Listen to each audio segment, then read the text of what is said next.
Manya gange Dr. Frank abaho ekintu kyenjagala kuwa Kabaka wa Busoga abasajja abalala tuli balonzi.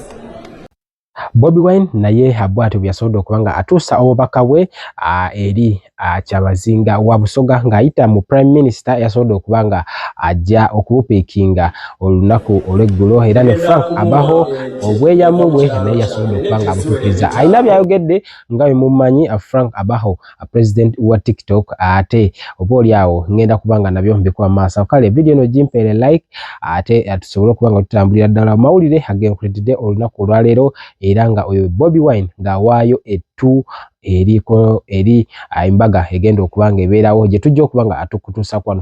Full figure atabukidde Teddy Bujingo amugambye lekerawo okuyisa Suzan Makula mu kamwako era lekerawo n'okugamba nti ebya divorce tojja kubanga obeeramu olw'ensonga ekituufu olina okukkiriza nti omwami yamuvinga on. Kakati awo njagala tunyumyemuko abantu bange ekituufu kyeki Teddy Bujingo akkirize bagende mu divorce oba bisigalewe biti era ddala ekituufu lwaki ddala kyavuma pastor ekituufu akyayagala pastor oba amuyinako obusungu na bujja. Kakati njagala tutambulirawo mu comment section tunyumyemuko kati n'ebigambo bikimu bibiri bisatu gwe ombulire stand yo eri omukyalo ono nga byonna nga bozze obiraba wano ku Wonder Boy. Kale nkusaba subscribinga ate tusobole okubanga tutangera okubanga tutambulira ddala wamu ate likinga video eno esobole okubanga etuuka ku abantu ab'enjawulo. Kakati nja kujjukiza bannaffe bano no batunda emijoozi nga bagikulitira from UK straight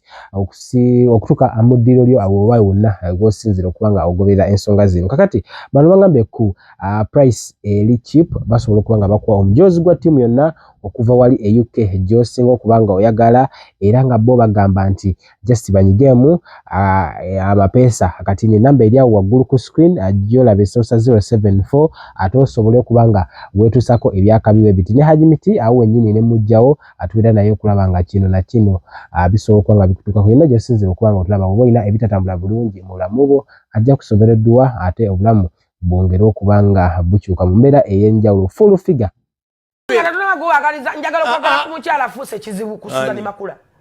Buli lw'oyogera ku no divorce oyina ebizibu bikumala. Atusooka tumale kino mwami w'ekigenge kimuyire kya Bayeni olw'ebikoli mwonna ebikola byemukola muyina ebizibu muli mu makooti abalumiza gye bali. Leave Suzan Makula please. Okay. Ensonga za full figure ngenda zikongera mu maaso awo naye ng'essaawa eno His Excellency Robert Kyagulanyi Ssentamu Bobi Wine kyaddaaki naye yasobodde okuba nga yeegatta ku abo abasobola okuba nga basonda akawumbi ku lunaku olwokutaano wali mu mbaga eya Kyabazinga. Robert Kyagulanyi Ssentamu olunaku olw'ejjo yavuddeyo naye n'abanga yataddewo embeera era n'asobola okuba nga obubaka bwe abutuusiza ddala ku mukulu yabadde gw'oyinza okuba nga oyita Katikkiro wa Busoga era yasobodde okubanga awera ddala ettu eddene okugezaako okulaba nga embaga ya Kyabazinga etambulira ddala bulungi nnyo. Omukulu ono yasobodde okubanga awamu n'abakulembeze be nga olaba Alex Waiswa Mufumbiro analabeko ku ssengere awo basobodde okuba nga bateekerawo ddala embeera okulaba nga obubaka butuukira ddala mu mikono emituufu era nga ne ba representative ku sayidi y'Obusoga basobodde okuba nga nabo bawitnessinga embeera eno. Kakati naye agenda kuba mu kuwa maaso awo nkuwe ne full figure ate osobole okulaba embeera nga bwe yatambulidde ddala oluuyi olwo. Kati kankwe His Excellency Robert Kyagulanyi Ssentamu nja kusembyawo full figure ne abaho Frank ku nsonga y'okuba nti naye yasobodde okuba nga adelivalinga ente z'egyeyama.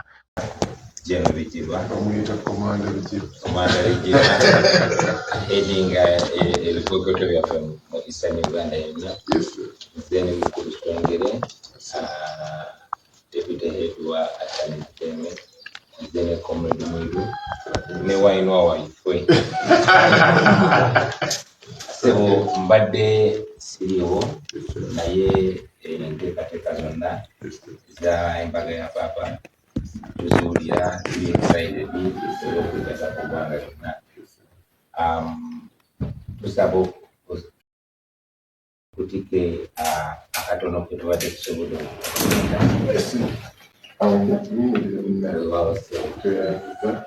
katuse ukwagala kwaffe ne kibulishe zonna ewa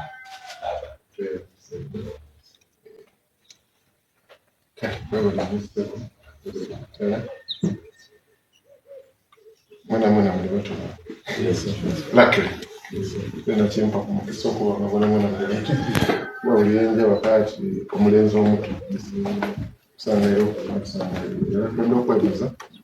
Lwaki abazinga wabusoga omukwano. Ewa ife wakuba nti kirabo kiva ku muti. Tulinga ku saizi yakyo. Tupogera kyagaki. Twebaza bwebaza nti mwebalinyo mwebalimira. Ate era twayenda okusaba nti ofuna obwire. Mbeera okumbaga. Ngati abazinga gavumenti y'okuwukuza leetera mukayo waffe. Mikolo giri mu IG. Wekumi n'omunana tugatandikira Bugembe. Saawa emakana. Saawa nna dress code mu kigemye bulungi. Ekyo bweri ey'omukyala. Bene tunagiye twambala eby'abandi nga bitwenda.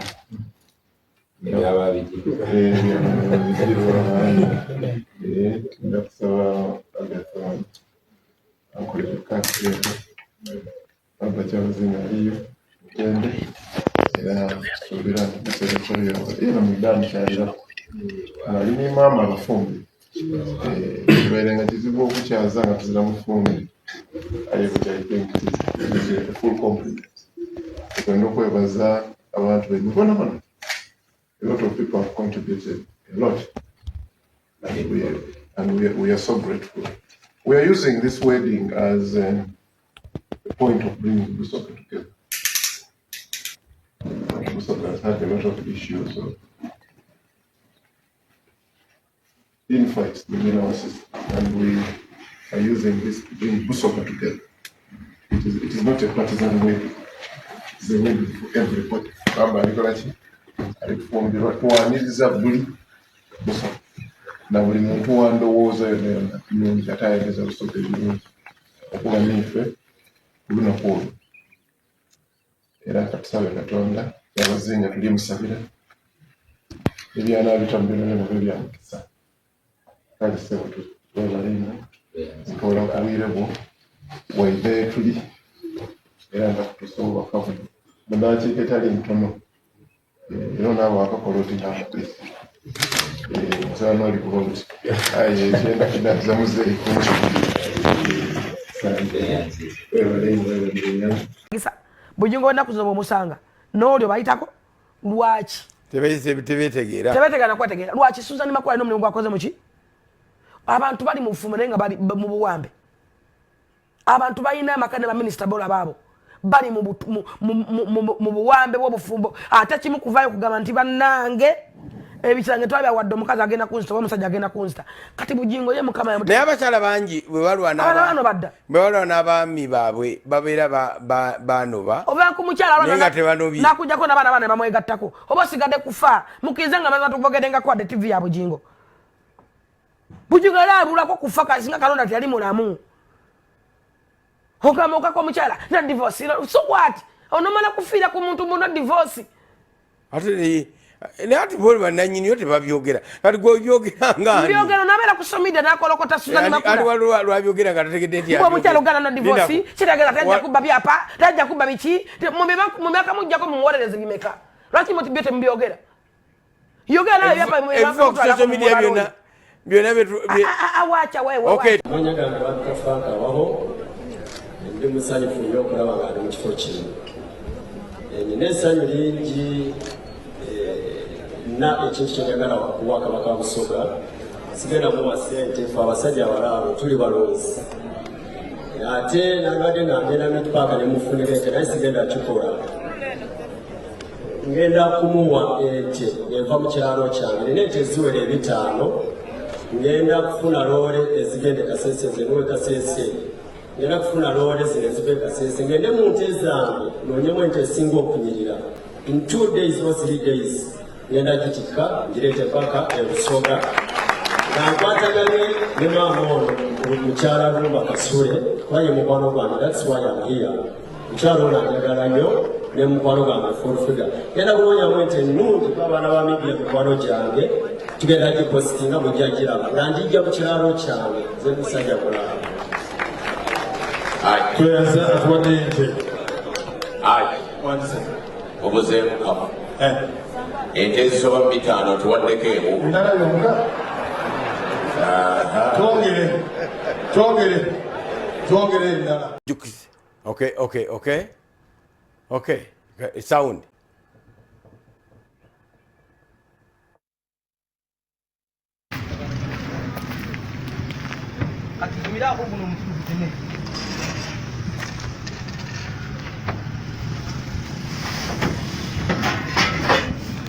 Maso. Ate ka ono kyetaagisa zisiba. Ekibagamba nti bw'osuubizanga ebintu deliver. Ate olusuubiza bwana buto ngenda kuleetera chocolate noza tekabijjukira. Bambi noloza nti kabivuddeko. Ne kakubanja chocolate emyaka egi. Nga bwe kakusanga kakubanja n'oswala swala.